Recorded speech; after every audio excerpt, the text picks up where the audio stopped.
In just weeks, it happens again. The Vanderbilt rape trial, take two. Both former football players were convicted the first time, but then their verdicts thrown out because of juror misconduct. Well, now preparation for the second trial is well underway. But will it really happen?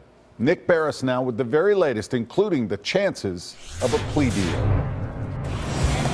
Brandon Vandenberg and Corey Beatty walked out of the Davidson County Jail last June, free men. But now they know what it's like to be locked up. And so they've got a taste of what, is to come potentially if they are convicted again. All rise. That raises the question, are they ready to deal?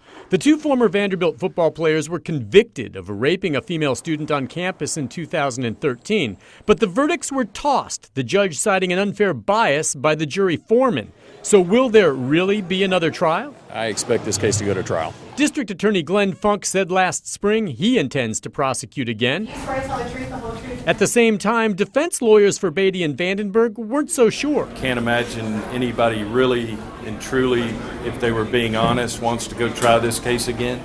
But now, nearly a year later, It appears as though the case is going to go forward, and I think they will begin selecting a jury out of county, down in Hamilton County, I believe, rather soon. the judge wants the jury ready for a trial now scheduled to begin in about 5 weeks. News Channel 5 legal analyst Nick Leonardo says the second time around will be costly since the jury from Chattanooga will be sequestered here for the entire 2 to 3 week trial. It's going to be very, very expensive, and it's going to be very time-consuming. But what about a plea deal? Sources close to the case say prosecutors have not offered a thing. But if they did offer, it would be for a sentence of at least 15 years in prison.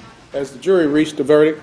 Yes, sir, they have. With that much time on the table, the defendants would likely take their chances with the jury at trial. They're guilty of aggravated rape. Remember, lawyers on both sides learned what worked and what didn't the first time. Both the prosecution and the defense are in a real unique situation here because they can go back and actually watch old file footage of these witnesses testifying. And I think, hindsight's always 20/20. The court accepts the verdict of the jury. Will we see some new legal strategies, especially from the defense? And have you taken into custody?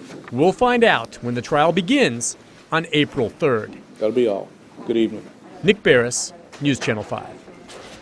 And of course, when the trial does begin, we plan to have gavel-to-gavel coverage for you, streaming online and on News Channel 5 Plus with Nick Barris and our legal analyst, Nick Leonardo.